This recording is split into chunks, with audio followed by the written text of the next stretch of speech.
Welcome, Greek U Nation, to episode number 463 of the Fraternity Foodie Podcast. I'm your host, Mike Eilon, CEO of Greek University. I'm a speaker and an author. Our fifth book just came out. It's called Perseverance and How to Be a Great Fraternity or Sorority Alumnus. So I want you to go and pick up that book on Amazon or Barnes & Noble today.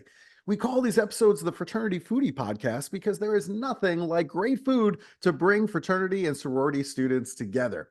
Fun fact, I was born in Manhattan and I get to go back every summer to see family and eat all the great food that I can possibly get my hands on, especially pizza and bagels that I miss so much while living in Nashville, Tennessee. It's always a pleasure speaking to another New Yorker about the latest happenings and restaurants in Manhattan, especially when I'll be back to visit in a few short weeks. And I know that our next guest knows all the best spots to go. So let's get started with the interview. As a son of immigrant parents from Punjab, India, Chirag Nijjer, his infatuation for marketing began with the family store in New York City. From an early age, he was committed to finding ways to draw customers into the shop. So Chirag set on his quest for education, earning a bachelor's degree in economics with a focus on entrepreneurship. Finally, he was able to access the knowledge and the books that were unavailable for his immigrant family. Chirag often could not wait to bring what he learned back to his family and discovered his passion for teaching and speaking. So in Chirag's 9 to 5, he is a platinum customer success lead and celebrated team member at Google. Yes, that's the company that you all want to work for. He works with some of the world's largest global brands as an expert in crisis management and proactive problem solving. For Chirag's 5 to 9, he is a dynamic speaker and insightful advisor, having worked with over 300 companies worldwide. With his proprietary methods and marketing strategies, he brings brands out of chaos and into action. In teaching his 3 core theories, Chirag takes business and student entrepreneurs from 0 to 80, putting them in a position to feel confident and comfortable to build their brand and effectively market their products and services. They finally grasp the complexities of marketing in a simplified way, using creativity and luck to push for the final 20%. Welcome to the show, Chirag. It is good to be here, and honestly, you never get used to hearing someone read out some of your things, right? Yeah, man, it's humbling sometimes. You're like, man, who are they talking about? Who is that yeah, guy? That yeah, guy yeah. sounds No, pretty no, good. exactly. It feels a little. You're sort of listening in. You're like, oh, okay, cool. It's like, and then it's always nice when you hear it because you're always sort of sitting there going, okay, cool. Now I know what to change and like also fix. So literally, as you were speaking, Mike, I was like taking notes. I was like, oh, we could probably tweak that part of the bio a bit. But Mike, appreciate it a lot. Excited to sort of chat here. Yeah, this is going to be Yeah, great. I'm really pumped that you are on the show because you have so yeah, much great, cool stuff to talk about. Now, let's start yeah, with kind of your, upbringing and how you yeah, came about. You are the son of Punjabi Indian immigrants, and your infatuation for brand marketing started with your family's clothing stores in New York City. So yeah. I'm wondering, as a New York City kid myself, how did you get people in the door of this clothing store? Honestly, some days we prayed, right? Like people think I'm joking when I say I grew up at the stores, right? We Yeah. literally had my crib at the stores. My first toy was my dad's old credit card machine. Like, Mike, you're laughing, but literally, like, the man was very cheap, right? He did not want to Yeah. get me any Gerber toys. He was like, here, this has buttons and lights up. But and I always joke with people, like, I learned how to run your credit before I even knew what a credit score was, right? Or before I even knew what my ABCs were. That reality, as fun and amazing as it is, people coming through the door, you're talking to them, interacting with them, it's also incredibly stressful, right? Because from a young age, you become very aware that there's this thing called the rent payment at the end of the month. You don't really understand what it is or why it matters. You just know that everyone's freaking out about it, right? And it was always very fascinating because we were across the street from like a McDonald's, a Modell's, some stores that always had like a line outside of them. For some reason, we never had a line. And I guess growing up, like as a child, I didn't really understand that concept as much. And so when you talk about doing things like trying to bring people into the door, I'm not joking when I say some days it was prayer, Yeah. right? Like it was. So my family's Punjabi Sikhs. right? Of the Sikh religion. Sure. And there were like sort of superstitions and all these different rituals that they would sort of in the morning. There were things like my mom would make sure every morning we clean the front of the store because it was a belief that if it was clean, people were going to be more likely to come through. So sometimes it ranged from literally religious prayer to just like hoping someone was going to walk in through that door, to Mhm. sometimes trying to be a little bit more deliberate. And I think that's the stuff that really stuck with me. Small little things, like there was this one time that I'll never forget, is we got jackets for $100. And instead of putting them for 100, my dad ends up putting them for $99. And he puts them right at the front of the store, outside of the store, right? Almost on the sidewalk. And Mhm. then we would always keep an eye out to make sure no one from like no like one of those not the sanitation, but whoever like would monitor the streets to make sure vendors aren't stretching out onto it. We'd like watch over if he came, we'd quickly run it in. But like yeah, we would have these jackets, and I was always shocked by the fact that he put them for $99. For me, I was like, well, we're missing out on that $1. And my dad goes, well, no, it's like something that a buddy of mine told me that if we put it for 99 and not 100, people feel like it's less. Mhm. Right. Turns out that actually works. Right. Like Yeah. later on, having done a lot of my research now, that's actually a psychological marketing pricing trick. Right. Yeah. We view 99 less than 100. Ergo, we're more likely to pay attention and all. Right. And I Mhm. think that was one of the first times when I saw marketing or branding really working. And that sort of kicked off this passion of like, okay, cool. Wait, I've got to learn more and more of these little tricks and tips. Like, some people are obsessed with life hacks. Sure. I'm obsessed with marketing hacks, right? Like that's how it all started. Literally from prayer down to even these tiny little tricks. When it rained, our favorite day of the month or week, whatever it was, because at that point we had all these like my dad at one point he loved collecting stock of stuff. Uh-huh. So he like found out some guy who's closing down some factory that made umbrellas, like those really cheap old like New York City umbrellas, right? Oh, yeah. And this is back when people like we didn't really have the weather app back then and anything, right? So people just kind of didn't really bring their umbrellas with them, right? Anytime it rained, there would all these people would come out of these office buildings, rush into trying to get home. I would be standing there at the corner with my dad, and those are some of my most fondest memories, screaming, "Umbrella, umbrella, get your umbrella!" Selling these things for like $5 or $7, and he'd let me keep all the cash I made that day, right? And those were some of the, but like, it was a lot of religion, Yeah. like small little pricing tricks, and then literally screaming at the top of our lungs to get some attention, get I people. love it. I I'm gonna pause love there. it. Man, what a Yeah, learning ground for you as a kid. I mean, especially with McDonald's, and yeah, Modell's across the street. I mean, there's some more brand lessons to be learned there as well. I mean, it's just fascinating, yeah, that upbringing. And ultimately, you attended Lafayette College. yeah. So I'm wondering what made you decide that Lafayette College was the right place for you to go? My dad came and saw the buildings and immediately was like, you know what, this is a great no. We actually no. So, are you familiar with the Posse Foundation, by No, chance? what is it? So Posse Foundation it's a scholarship program, right? It's a Okay. leadership based scholarship program. Hmm. And the story goes that it all started by the founder.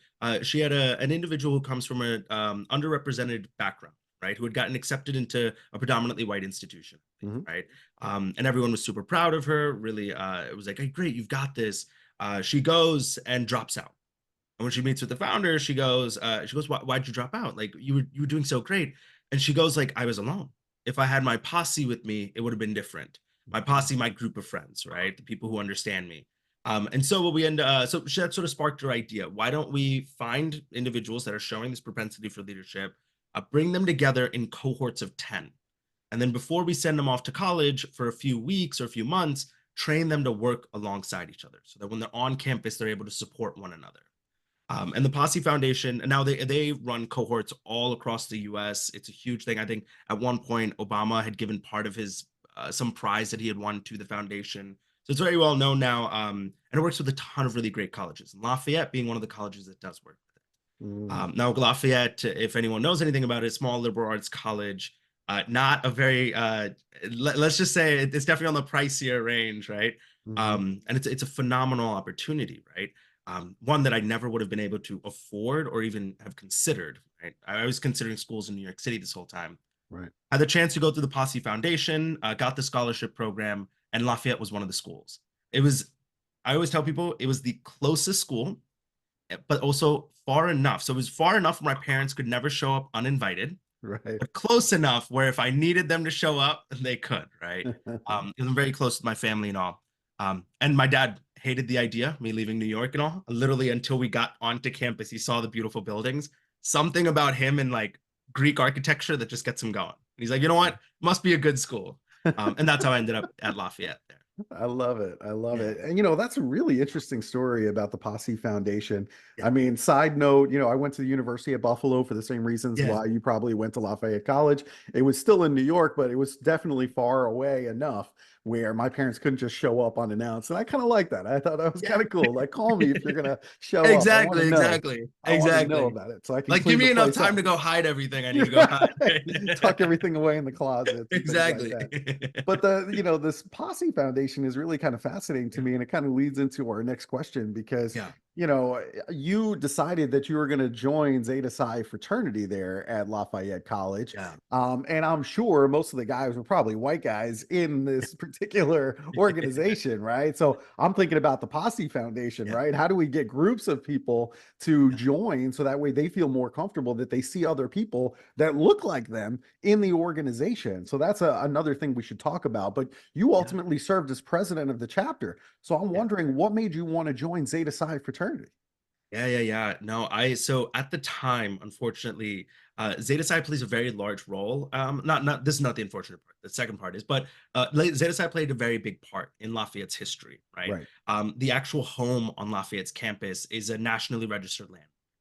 Mhm. And it's a huge sort of a cultural important thing. A lot of our most notable nubs come from Zeta Psi and all. So I think first and foremost, and we'll talk a little bit more about this when we talk about the marketing strategy and stuff, is I bought into the stories when I was on campus, when I Mhm. first got onto campus. There was this beautiful, gorgeous home. Unfortunately, at the time, the chapter was actually suspended and off campus, right? Um, won't get into the details of all on their side, but it was like because of that, they converted the house into a freshman dorm. Mhm. And so every year, 20 lucky freshmen would get this amazing sort of individual suite style like room, AC, heat, everything, and it was just beautiful, right? And I was one of those lucky guys, right, that got to do that. And I just remember just growing up around the art, like the architecture there, around the small little details, the living room, the basement, and you just hear all these stories about all these people who had gone on to do all these great things, all these alums that would come back and be like, "Oh yeah, like I'm leading XYZ Edge Fund. I'm doing XYZ thing, right?" And then I think the part that you came into being the brown face in Yeah. that room, right? One of the people that I kept hearing a story about were some past presidents that were actually also South Asian, right? So it's always like this idea of like I think what makes it when you talk about bringing groups of people into a new space Yeah. makes it a lot. It is often very lonely for the trailblazer, Correct. but well, those who follow in their trails tend to be very thankful. It becomes a lot easier to imagine yourself in these spaces. Mhm. Going to Lafayette, I didn't imagine I was ever going to go join Greek life, right? And I think perhaps I joined Greek life for a bit of a different reason than most people have, right? I think that's a big advice I tend to give people as well. If you're going into Greek life, the worst thing you could do for yourself is go in without any idea of why you're going in. If Mhm. you're doing it just because it's like, hey, my friends are doing it, and like I think it's part of the college experience, I think similar to how the idea of what a college is and the value of a college education has changed over the last decade, so has Greek life and all the things we take for granted. If you're going into Greek life, have a very clear goal. For me, it was I'd heard the stories, I'd seen all these alums, I'd seen someone I could follow in the footsteps of, a few of the beautiful house and all. And at the time, they were actually thinking of bringing the chapter back. And so for me, it was an opportunity of like, hey, I love the paperwork. I mean, people hear president, and I wish I could tell you I had fun, crazy stories. I think I was more of the pencil pusher and the hey, like set up the documents, reach out to the alums. And for me, that was fascinating because it was almost like growing my own little startup right there and then. Yeah. And so yes, when you ask why I joined, I think it's similar to most people looking for an additional connection point, wanting to belong as part of something. So the stories that we were told, which we'll talk about the marketing angle, Mhm. and lastly, that idea of being able to come in and hopefully shape an organization for the better. Yeah. Being able to refresh that chapter meant that I could uh, be a little bit more deliberate about the diversity we bring in, be a bit more deliberate about, hey, are we going to do um, local, like, are we going to work with local charities and do stuff? Can we make our own stories and hopefully positive stories? Yeah. So, Well, see, Yeah. now I know why you're so successful is because you're a refounding father of St. Aside. And, if you are president and you are doing all the Yeah, paperwork and you are building it up from nothing, that's why you're so successful. And this I repeats, appreciate by it. the way, in every fraternity, every founding Yeah, father. yeah, They have something, there's something special in that sauce that makes them better I than appreciate 99% of the other it. students out there. And it's because you're just building something from scratch. You're really creating an entrepreneurial corporation, if you will, on the campus Yeah, of yeah, Lafayette College. And yeah, not everybody gets that experience. I no, would love to have that experience. I'll never be a founding father, ever. yeah, Like, yeah, I that's joined an existing chapter and I yeah, never yeah, had that experience. Now, yeah. so I'm jealous of what you had. I appreciate that. Well, I mean, two quick things I'll touch on. One is, I mean, you can never do anything alone, Right. right? Right. I was very, very fortunate. The group of guys we came in with, there were certain guys who were just they were on their stuff, right? I mean, I think they had the same sort of excitement and passion that I did of starting things. Mm-hmm. And then most importantly, I think the alums at the time. Yeah. We had some amazing alums who Shades. came out of the wood. I mean, this stuff's not easy, I mean, especially as a college, because you come in and you're very optimistic. I'm going to change the system. I'm going to do better. We're going to create, and then you realize that systems are systems and they move slow. And and then to have these alums who are just putting their time and energy into this, big shout out to them right now. I don't think it's we would not have been able to do anything. I would not have been able to do anything without the support of some of the other guys in the group. And then more importantly, the alums who came to the rescue, who came in, who like with their wisdom and their kindness. I think most importantly, their kindness, right?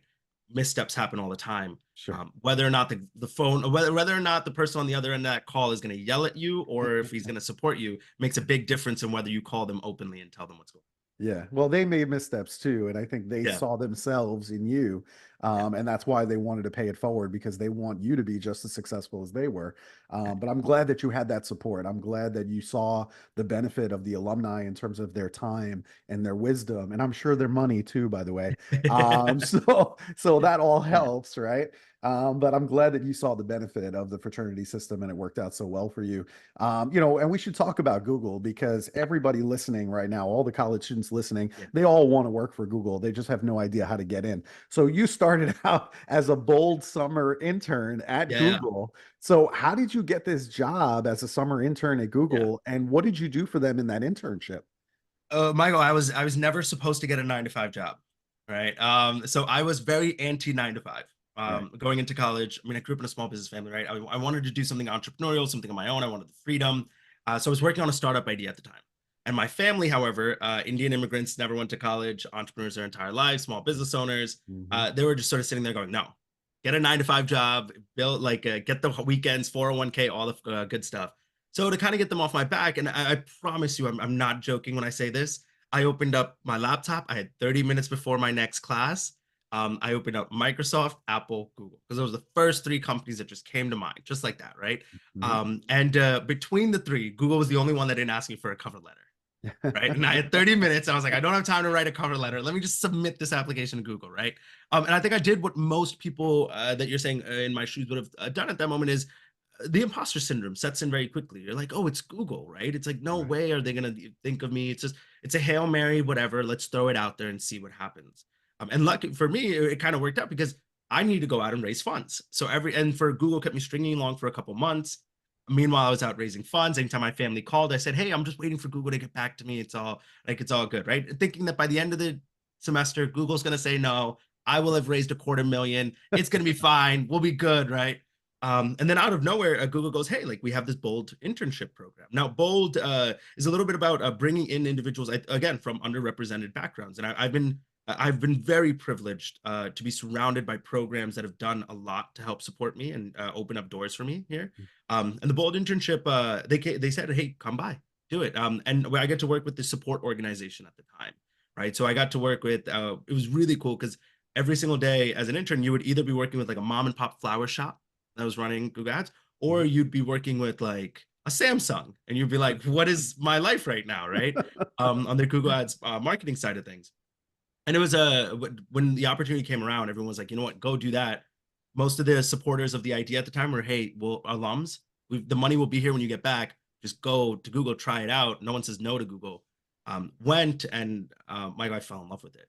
It was Yeah. just such a beautiful space, beautiful people, just absolutely mind blowing work. And I believe in the vision, right? Again, nothing's ever fully rosy, right? But at least I like to think that we're on the net good of everything, right? Trying to make a difference, and I believe in that mission there. And I haven't looked back since then. Wow, that's an awesome story. And hopefully you didn't give up on those entrepreneurial dreams. I know Google allows you a little bit of flexibility to kind of Yeah. chase some of Yeah. that stuff. So I think it actually worked out really well for you. Yeah, you're 100% right. I think one of the favorite things of that I definitely will be taking away from Google eventually when wherever I go in life is the concept of a 20% project. Right. Right. So we're encouraged that 20% of your time, I guess if you're putting in the normal 40 hours, which I don't, right? It's never really like that. It's always a lot more. But Sure. the 40 hours is like the idea is that 8 of those 40 should be spent on exploring something you're passionate about. And Right. for Google, some of our most successful products have actually come out of people's 20% projects. Hmm. And so people always ask, well, like, don't you miss the entrepreneurial bug? Not at all, because I still get the chance to be able to explore things without the stress of constantly having to manage like people without a budget, right? Right. But to know that there are projects and budgets out there to Yeah. sort of experiment. Yeah, I want to drill down a little bit more because now Yeah, you're the platinum customer success lead at Google. Now you yeah, work with these huge brands. I mean, you yeah, talked about Samsung as an example on, yeah, you do things like crisis management, you do problem solving. Can you give our audience an example of how you've been able to help a client? You don't have to name the name of the yeah. company, but Appreciate it. how have you been able to help them at a time of crisis? Yeah, yeah. So I think the important thing to remember here, right, is the context here is some of these largest advertisers in the world. I mean, they're spending a ridiculous amount of money on marketing every single day, Right. right? These are massive numbers. Hmm. And like very quickly, it's very easy to look at these numbers and get lost and say, oh, okay, cool, like whatever. Until you realize that at the end of the day, behind those numbers are individuals who are just trying their best to put food on the table for their families. Right. Right. And so when things go wrong, things don't work the way they want, or when there's a really important thing coming up and they want to make sure that it's actually going to work properly. So they're being proactive about it. What I've often found is usually you're just looking for someone on the other end of that call to say, hey, I've got you. Right. I understand you. I see you. I see the stress. There's nothing we can't solve, right? Things will always get solved at the end, right? Engineering teams will do what engineering teams do. Legal teams will do what legal teams do. PR teams will do whatever they do, right? Everyone has a part to play. The role that I tend to play, quite frankly, is being that person in the middle who can sit there and look at the client and go, we're working on it. We've got it. We hear you. We understand the importance. And I think that's when you ask like what I do for them in a time of crisis, right?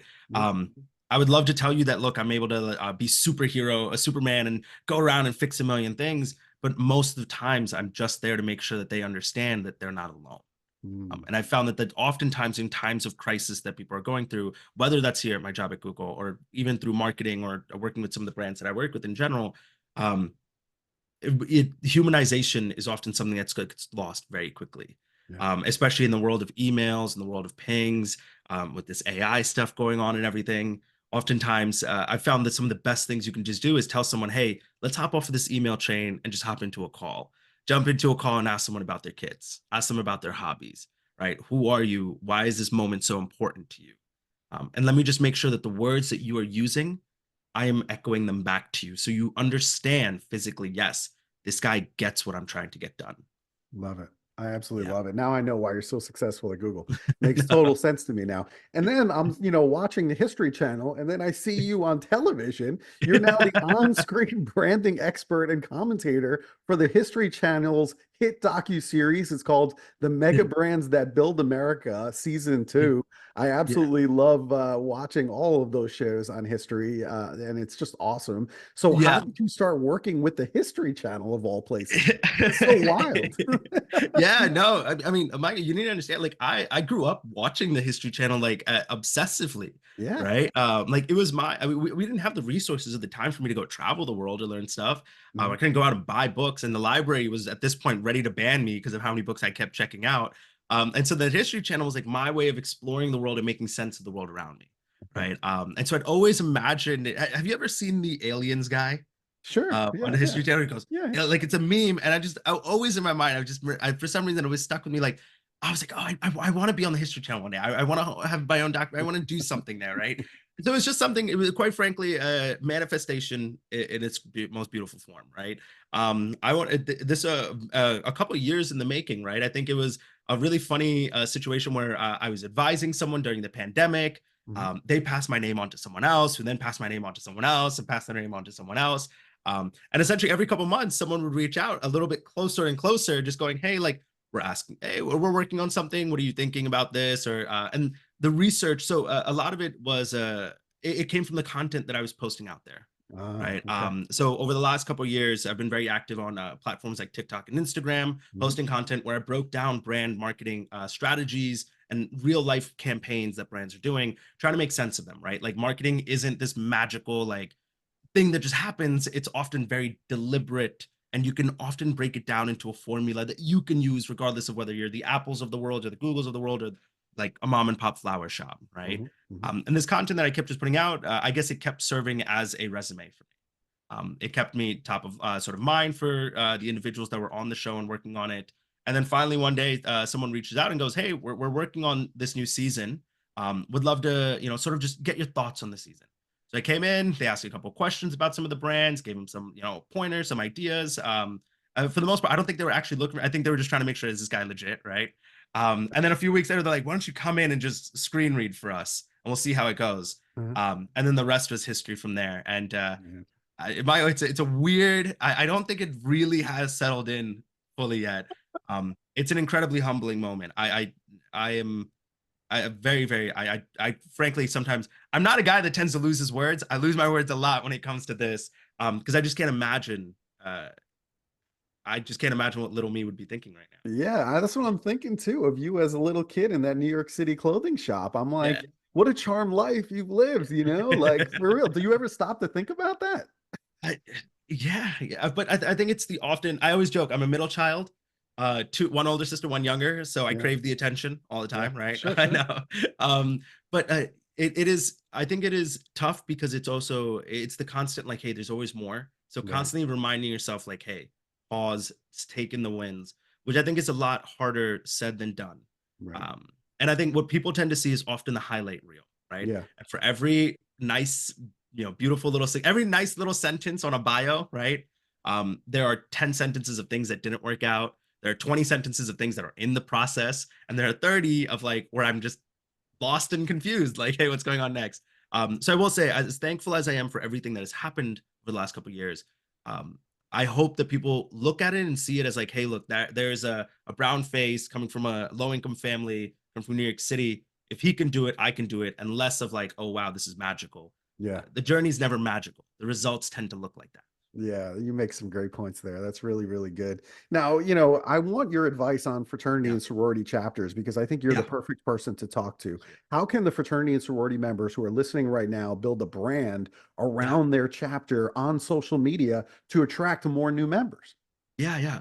So we and then I know you wanted to talk about the brand sort of clarity model as well, or Yes. framework as well, right? Yeah. So I think I can actually tackle use some of that stuff from here, right? Great. So the sort of framework that over the last 8 years now I've worked with mega corporations all the way down to small businesses, and then I've analyzed hundreds, if not thousands, more since then and their campaigns. And I found regardless of the scale that you operate on, and branding, especially or brand marketing strategies for the most part, tend to rely on three basic concepts. And as long as you can understand those three basic concepts, from there, well, you can get, like you said in the bio right there, is what was 0 to 80, right? The rest, that's your luck, that's fate, that's markets, product, whatever that is, right? But the big thing is often I find that people are stuck in the chaos. There's a million different platforms, there's a million different messaging. You see one person doing, or whether it's a sorority or a fraternity, or if it's a business that you're running, you see someone in your market doing one thing and you're like, oh, well, I've got to go do that thing. I've got to do this thing. I think the most stereotypical one is if you talk to, I mean, whether it's a fraternity or a small business or a student entrepreneur, because I do a lot of work with student entrepreneurs, what do you do or what's your idea? And then they'll go on a 20-minute rant, right? And same thing with their fraternity or sorority. It's like, hey, why did you join? And they'll go on a 20, 30-minute rant, like, oh, I met so and so, and then he introduced me to so and so, and then she did this and this and this, and then I wanted to do blah, blah, blah. That usually starts out very simple. And then over time, it creeps up until we're sort of engulfed in the chaos of the message. My goal is if you can follow the brand clarity framework, 3 steps to become intentional about the words that you're using, how you tell those stories, and most importantly, when you tell them. And I think that brings us into the question you were asking about how fraternities and sororities can be more intentional about their marketing on social media. Right. Is often what happens is we treat marketing, especially on a collegiate level, as like we've gotten on a soapbox and we're just projecting information out there. And we're often projecting information that we think people want to hear, as opposed to information people probably do want to hear. Now, for fraternities or sororities, I think one of the easiest ways to get people excited about what you're doing is storytelling, right? I mean, think about the stories that brought me in. I'm sure there are stories that brought you in, right? Mhm. It's like whether it's the fun, crazy stories of, yeah, like we all flew down. I mean, not flew, we all drove down to Philly one night and did XYZ thing, right? And so it's like the stories of the social side of stuff, or the stories of like, hey, these are what all our alums have gone on to do. And look where they started, or even like some of the, hey, this is what we do every single day. We all get together and have lunch or dinner, or we work with XYZ chapter, or here's a highlight of what our brothers or our sisters are doing. I think oftentimes for fraternities and sororities don't really acknowledge the fact that there's such a treasure trove of stories to be told. So it's usually just updates, Mhm. right? Oh, so and so brother or so and so sister just got Dean's honor roll. Right. Great. Or XYZ alum came back. Or hey, we hosted XYZ event. Those are announcements, they're not stories. Tell me about the behind the scenes. What went Mhm. into doing that? Okay, cool. That brother or that sister won dean's is on the dean's list. Tell me about the story. How did that happen? Right? Who Right. are they? Why Right. should I care about this random person that you're announcing right now? So one, I think this focus on storytelling more than anything else. And oftentimes people struggle to say, well, I don't know what story to tell. Like it's weird. Sit down with someone.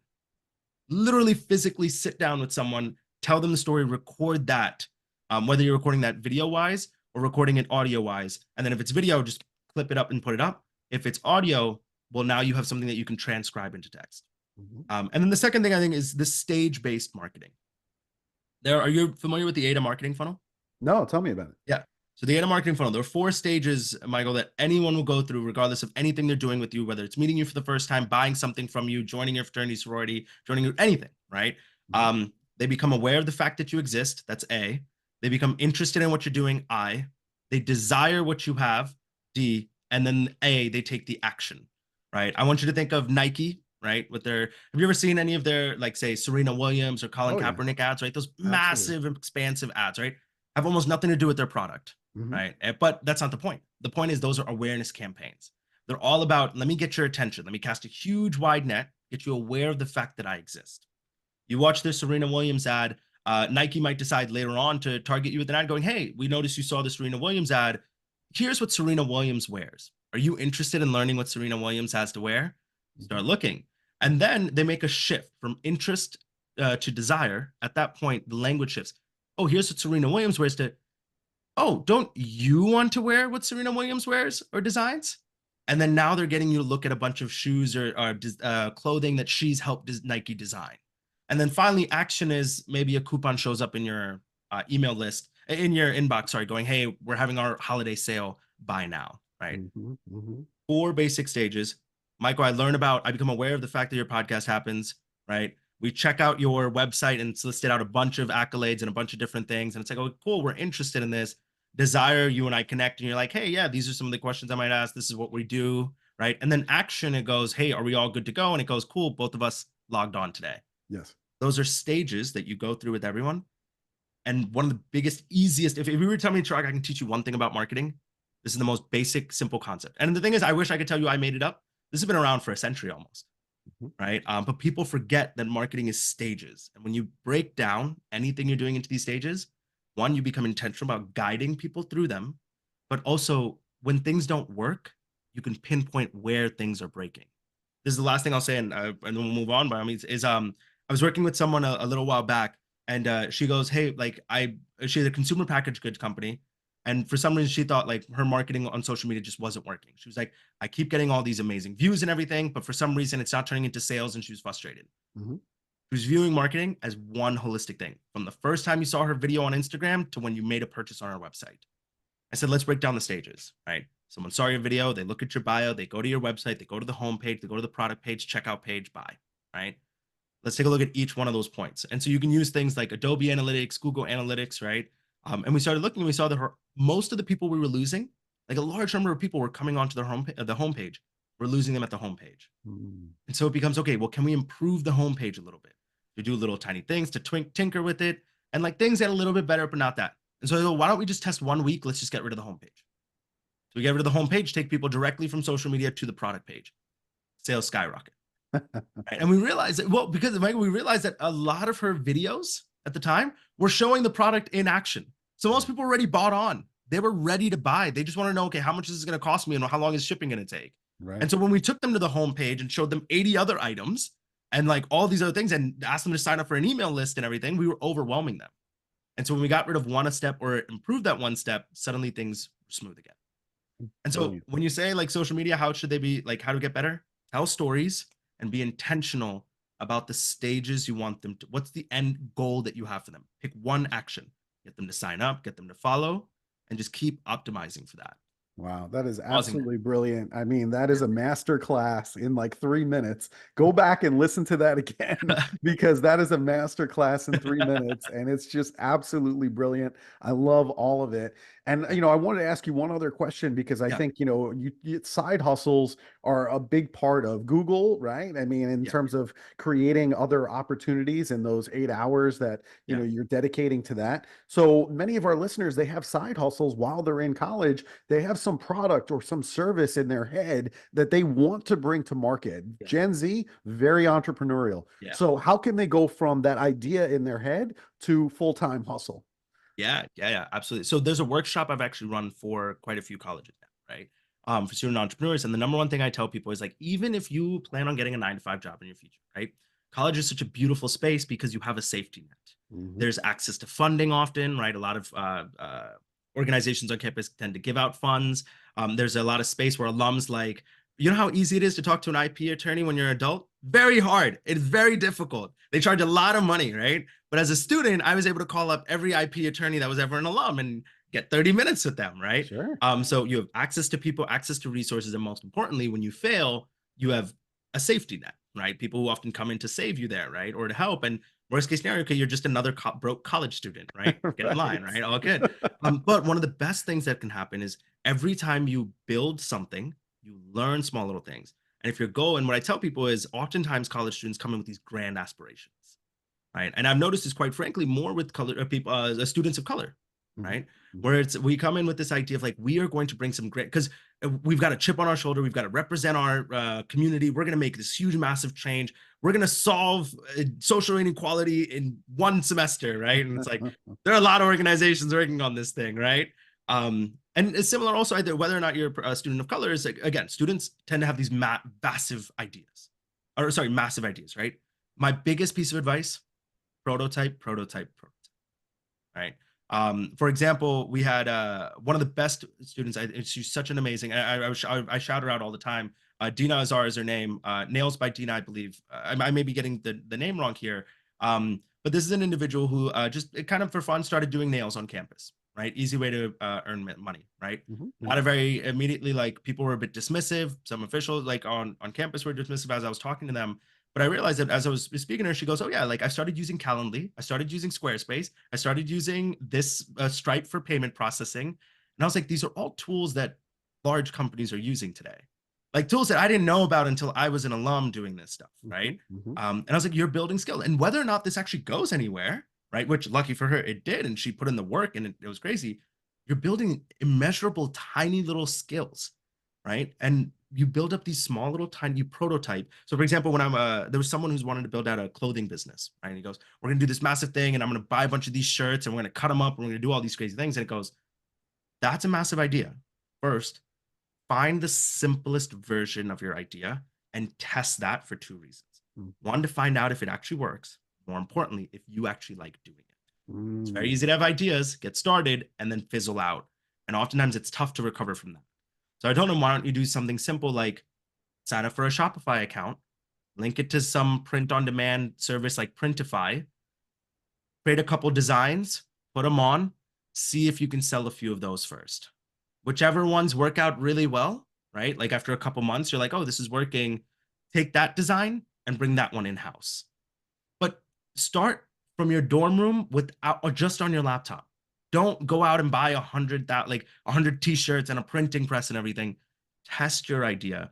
Because worst case scenario, if you don't like it, a small little Shopify store set up with Printify, set up with Google Ads, set up with like on your laptop, can run automated on the side and make you easily like $100 a week, right? Right. Say Easy. you set up 3 or 4 of these over your entire time at college. That's $300 to $400 coming in per week for a college student. That's not bad, but the skills and like the tools you started learning will be immeasurable.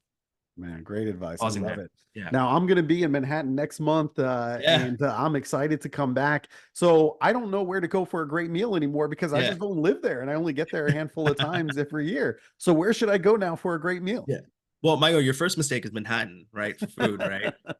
My biggest advice right off the bat is just get on the 7 train, get to Flushing, stop in Main Street, get into literally the first restaurant you see as soon as you get off the train.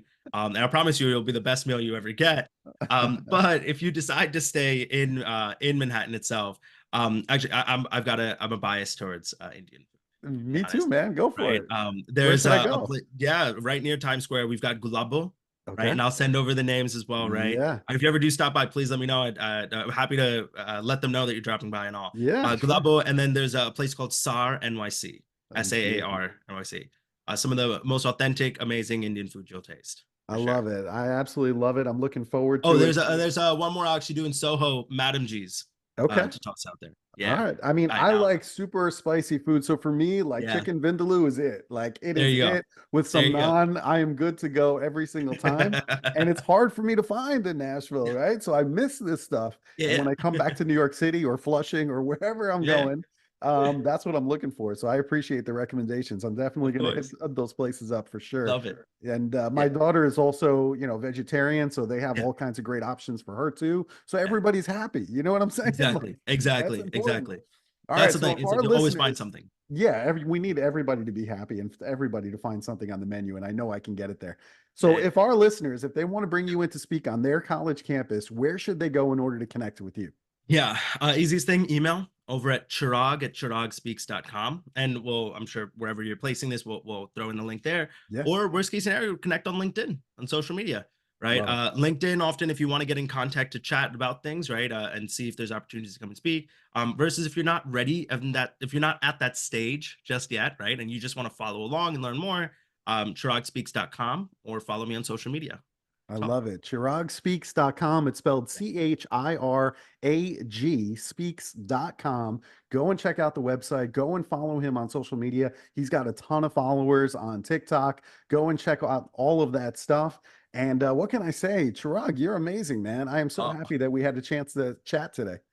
no, same here, same here. I was telling Michael is we've had a rough night. We had a sort of baby in the house.